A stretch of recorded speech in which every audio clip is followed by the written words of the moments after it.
Hi everyone, मैं हूँ आपका होस्ट आशीष कुमार और आज हम एक बहुत ही संवेदनशील विषय पर बात करने वाले हैं। वो है पति पत्नी का रिश्ता और शादी। तो जी हाँ दोस्तों, कि बेसिकली हमें समझना चाहिए कि शादी, ये मैरिज जो कॉन्सेप्ट आया कैसे। जैसे हम जानते हैं कि प्रकृति में not only for human being, जैसे सारे प्रजातियों के लिए कंटिन्यूटी ऑफ स्पीशीज रहना जरूरी है, इसलिए रिप्रोडक्शन यानी प्रजनन जरूरी है। और इसलिए जो मादा मादी है वो अन्य प्राणियों में, इवन वनस्पतियों में साथ में आते हैं और प्रजनन करते हैं और एक नया जनरेशन, एक नया प्रजाति तैयार करते हैं। स्पीशीज को कंटिन्यू करना यही उद्देश्य है, लेकिन उसका उद्देश्य क्या है ये शायद साइंस में तो इसका जवाब नहीं है, इसका जवाब शायद फिलोसॉफी में हो सकता है। लेकिन हम लोग ह्यूमन बीइंग के रिश्ते की बात करें तो जब ह्यूमन सिविलाइजेशन यानी मानवीय सभ्यता जब शुरू हुई तो इंसान के मानसिक और शारीरिक जो रिक्वायरमेंट थे उसके लिए शादी नाम का एक कॉन्सेप्ट आया। और बहुत बार सवाल आता है कि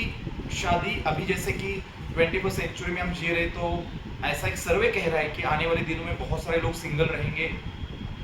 या थोड़ा वेस्टर्न कल्चर की तरफ जा रहे हैं इंडिया में अगर हम देखेंगे,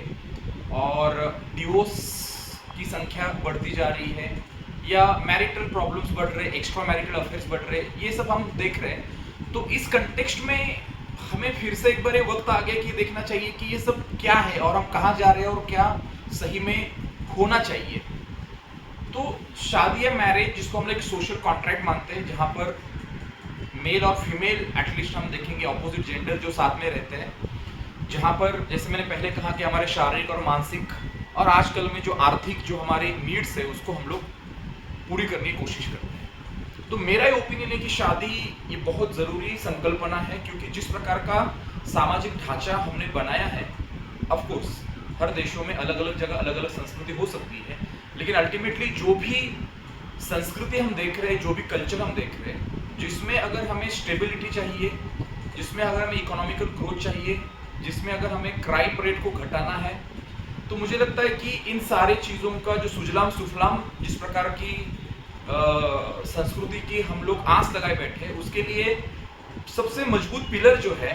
केंद्र बिंदु जो है वो शादी है। क्योंकि जैसे जिंदगी भर आप 10 साल 20 साल 30 साल एक इंसान के साथ रहे हो, आपके झगड़े होते होंगे, बहुत सारी चीजें मियाँ बीवी के बीच में, लेकिन जब आप बूढ़े हो जाओगे तो आपने एक दूसरे के लिए इतना किया होता है कि ultimately in your old age ये एक दूसरे को पे ऑफ करने का एक मौका होता है, एक दूसरे का क्या कहते हैं कि एक दूसरे का ख्याल रखने का, एक दूसरे का केयर करने का मौका होता है। अगर आप सिंगल हो या आप लिव इन रिलेशनशिप हो या आप किसी मैरिज सोशल कॉन्ट्रैक्ट में नहीं हो, तो बुढ़ापे में हो जाता है कि आप सेपरेट, आप सिंगल हो जाते हो, आप लोनली हो जाते हो, और उस समय आप किसी की मदद मांग नहीं सकते, और मदद मांगो भी तो उपकार हो जाएगा। लेकिन शादी ऐसी चीज है जब हक से एक दूसरे के लिए जो काम कर सकते हो। तो शादी का सबसे बड़ा मुझे लगता है उपयोग जो है वो बुढ़ापे में सबसे ज्यादा होगा। दूसरी चीज ये है कि आप काम करके, नौकरी करके जब घर जाते हो, जब उस इंसान से आप डील करते हो जिसे आप जानते हो, जिसके मूड को आप जानते हो, भले पति पत्नी को जानती हो, पत्नी पति को जानते हो, उनके व्यवहार को जानते हो, उनके माइंडसेट को जानते हो, स्वभाव को जानते हो, तो ये रोजमर्रा की जिंदगी में, दैनंदिन जिंदगी में हमें आसान हो जाता है to deal with each other. अगर आप अलग अलग रिलेशन में हैं, अलग अलग लोगों से रोज मिल रहे हैं, तो ये थोड़ा डिफिकल्ट हो जाता है कि हम कैसे स्वस्थ रहे, हम कैसे स्टेबल रहे। तो शादी एक ऐसी चीज है जो आपके माइंड को, आपके बॉडी को स्टेबलाइज करती है, आपको रूटेड रखती है, आपको ग्राउंडेड रखती है, ऑब्वियसली आपको हम्बल रखती है।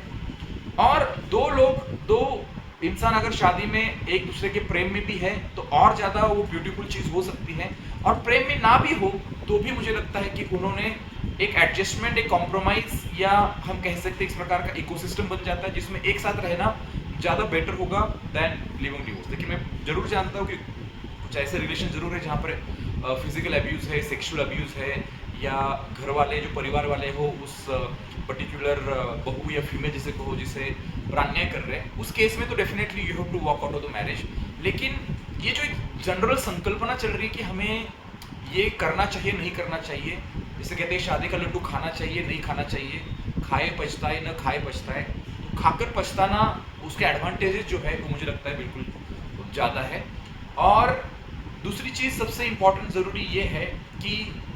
हमारी प्रजाति यानी हमारे जो नेक्स्ट जनरेशन है वहाँ पर हमने देखा कि जहाँ स्टेबल मैरिजेस है उनके बच्चे जो है वो ज़्यादा स्टेबल है, उनमें मेंटल चैलेंजेस ज़्यादा नहीं है और वो एक अच्छा करियर कर रहे हैं। जहाँ पर सिंगल पेरेंट है, डिवोर्स है, या जहाँ घरों में वो शादी नाम का कॉन्सेप्ट उस तरीके से जा रहा है जिस तरीके से बनाया गया है, वहाँ पर आने वाली जनरेशन में बहुत ज़्यादा उस चीज़ों का परिणाम हो रहा है और उस बच्चे के आगे आने वाली ज़िंदगी में उसके रिपरकशंस हमें देखने को मिलते हैं जो कि बुरे होते हैं बहुत ज़्यादातर स्तरों में। ये सब लोग जानते हैं। तो मुझे लगता है कि हमारे पास माइंड है, बुद्धि है, इमोशंस है, तो हमें इस मैरिज जैसे बड़े इंस्टीट्यूशन को बिल्कुल महत्व देना चाहिए, चाहे कितना भी मॉडर्नाइजेशन आ जाए, कितना भी ग्लोबलाइजेशन हो जाए, कितना भी वेस्टर्नाइजेशन हो जाए। इस कॉन्सेप्ट को बचाए रखना बहुत ज़रूरी है क्योंकि समाज के एग्जिस्टेंस के लिए, आने वाली पीढ़ियों के संस्कृति के लिए, उनके physical, mental, spiritual, economical entire holistic development के लिए मुझे लगता है समाज ने जो बनाया जो ढांचा है ज़रूर है। हाँ, लेकिन उसमें जो पुराने ख्यालात या पुराने जो रूढ़ी परंपरा है जिससे हम लोग मॉडर्न युग में उसको हम सही तरीके से पालन नहीं कर सकते, उनको बदलना बहुत ज़रूरी है और वो हो रहा है। जैसे कि हम लोग फ्रीडम, एक रिलेशन में पति पत्नी को एक दूसरे को स्वातंत्र देना बहुत ज़रूरी है। मेल डोमिनेंस, पैट्रियार्च सोसाइटी अब धीरे धीरे धीरे डाइल्यूट होना ज़रूरी है क्योंकि फीमेल भी उतने शिक्षित हो रही है, वो भी जॉब कर रही है, वो भी इकोनॉमिकली इंडिपेंडेंट हो रही है, तो कहीं ना कहीं उन्हें भी चाहता है कि they also need some freedom of choices, freedom of taking decision, participate in the process of development. तो वो होना चाहिए ज़रूर मुझे लगता है। और जहाँ ये मेल और फीमेल या शादी में जो